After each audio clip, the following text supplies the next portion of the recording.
Olá, sabe aquela situação meio estranha? Alguém que você conhece bem, de repente parece diferente. A cabeça meio nas nuvens, a conversa sem pé nem cabeça, uma confusão que aparece e some do nada.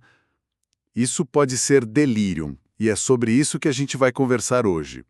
Vamos mergulhar um pouco nessa condição. É um distúrbio cognitivo agudo, sabe? Algo que chega rápido e bagunça o estado mental. Nossa ideia aqui é entender o que é exatamente o delírio, como que ele não é a mesma coisa que demência, por exemplo, ver os tipos que existem, as causas e o principal, por que é tão importante sacar isso logo, já que, olha só, muitas vezes dá para reverter. É quase como um rádio fora de sintonia, né? Liga, desliga. Ok, para a gente começar a desenrolar isso.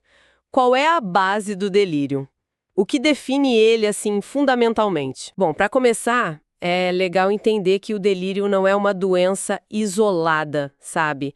É mais uma síndrome, um conjunto de sintomas que, na verdade, está apontando para algum outro problema por baixo. A definição principal é essa mesmo, um distúrbio agudo da atenção e da cognição. E a palavra mais importante aqui é agudo. Chega rápido, coisa de horas ou poucos dias. Não é como algo crônico que vai se instalando devagarinho. E a marca registrada mesmo que chama mais atenção no delírio é o que a gente chama de curso flutuante. Quer dizer o quê?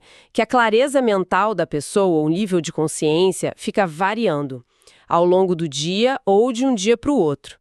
Tem horas que a pessoa parece ok, mais lúcida, orientada, e de repente está super confusa, desorientada, com dificuldade para se concentrar, para seguir uma linha de raciocínio, sabe? Nossa, essa flutuação que você está falando parece mesmo uma interferência, né? Como se a sintonia da mente ficasse instável. Imagina o quanto isso deve ser angustiante para a pessoa e para quem está perto, vendo essas mudanças do nada. E me parece que isso complica um pouco, porque mesmo quando a pessoa parece mais ligada, talvez a percepção dela ainda esteja meio alterada. Exatamente, é um ponto importante. Mesmo nesses momentos de aparente lucidez, quem está com delírio pode ter alterações de percepção, ilusões ou até alucinações, que muitas vezes são visuais, sabe? Ver coisas que não estão lá. Isso pode dar medo, deixar a pessoa agitada. Além dessa consciência que vai e vem, a dificuldade de direcionar a atenção, de focar, de manter o foco e até de mudar o foco, isso também é central para o diagnóstico. A pessoa se distrai muito fácil, não consegue acompanhar. Essa descrição já ajuda a clarear, mas também traz aquela dúvida clássica, né? Especialmente com idosos. Muita gente ouve confusão mental aguda e já pensa, é demência, Alzheimer, ou sei lá, um AVC. Como que a gente separa o delírio dessas outras coisas? Olha, essa é uma distinção super importante e, na prática, às vezes dá um nó, mas tem diferenças-chave. A primeira, como a gente falou, é o começo e o jeito que evolui. A maioria das demências, tipo Alzheimer, começa devagarzinho, sabe? Meses, anos, e vai piorando aos poucos de forma mais constante.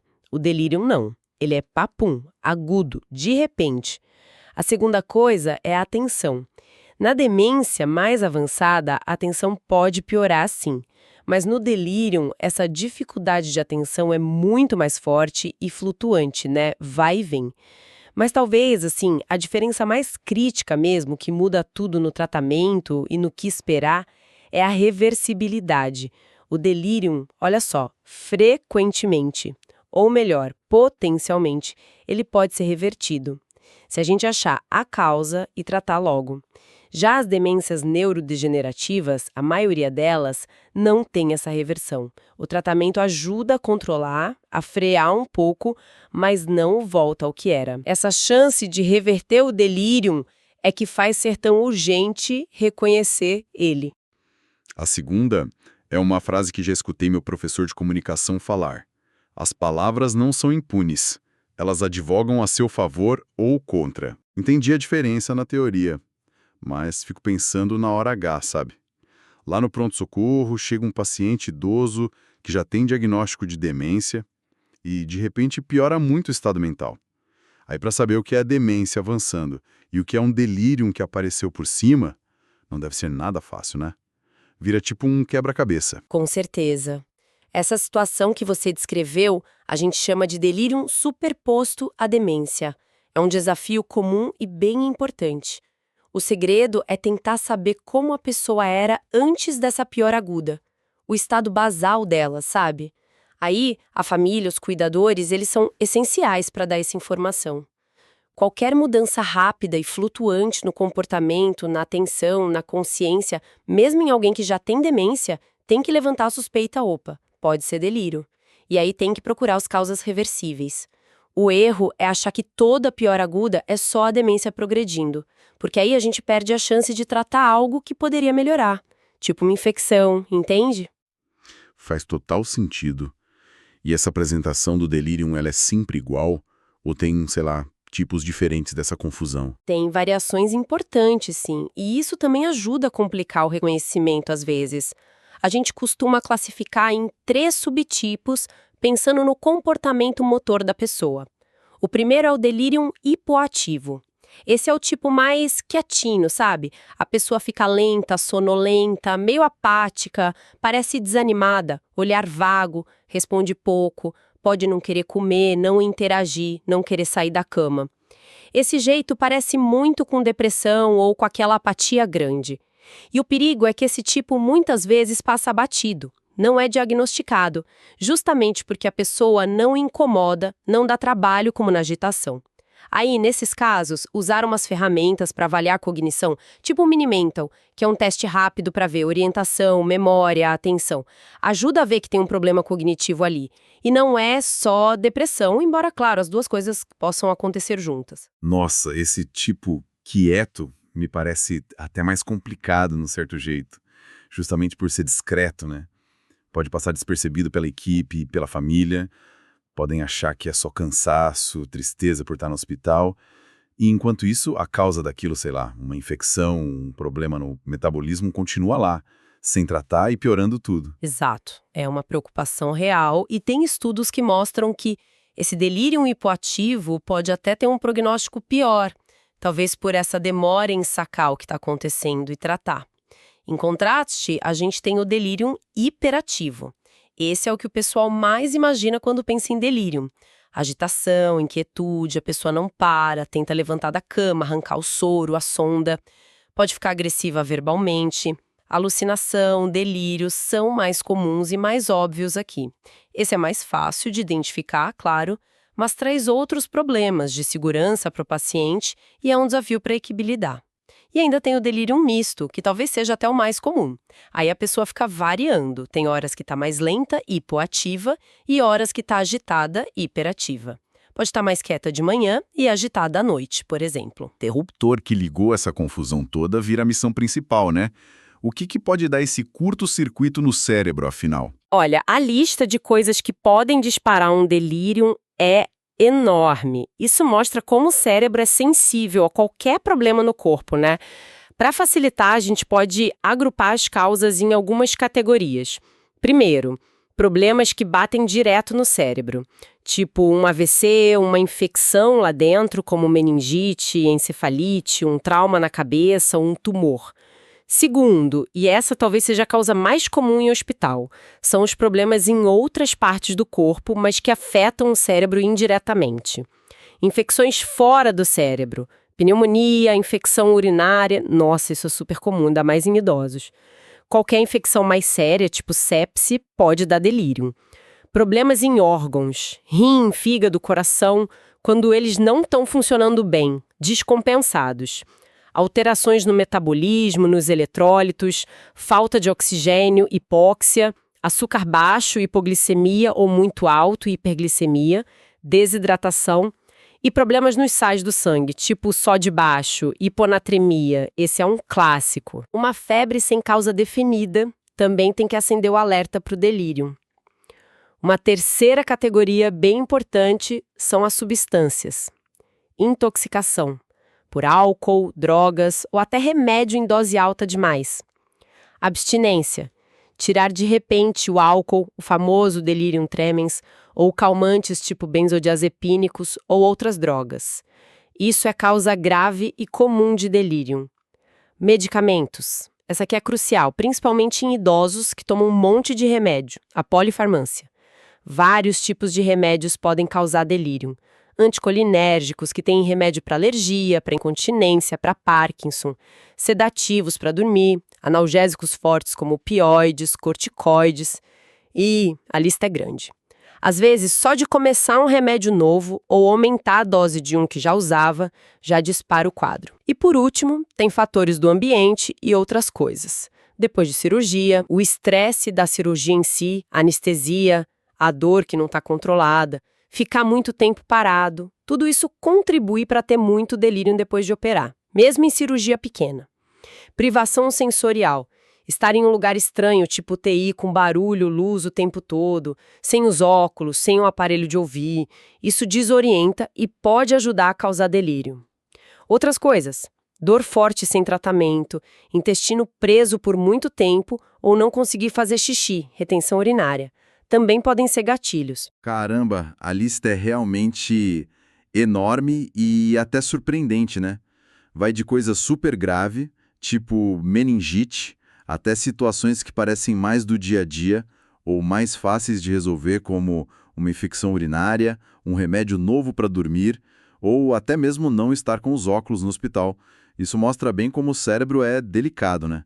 Qualquer desequilíbrio ou estresse no corpo pode mexer com ele. Exatamente. E muitas vezes não é uma coisa só. É uma combinação de fatores de risco que a pessoa já tinha, tipo idade avançada, já ter alguma demência, várias doenças, com algo que acontece naquele momento. Uma infecção nova, um remédio diferente. A mensagem principal é: se alguém mudou o estado mental de repente, tem que investigar geral, de forma organizada. Ouvir a história direito, examinar bem, pedir exame de sangue, de urina, às vezes até uma tomografia da cabeça. Porque não pode esquecer, a chance de reverter o delírio depende totalmente de achar e tratar essa causa ou essas causas. Realmente, entender e ir atrás de tudo isso exige um conhecimento médico, assim, bem sólido.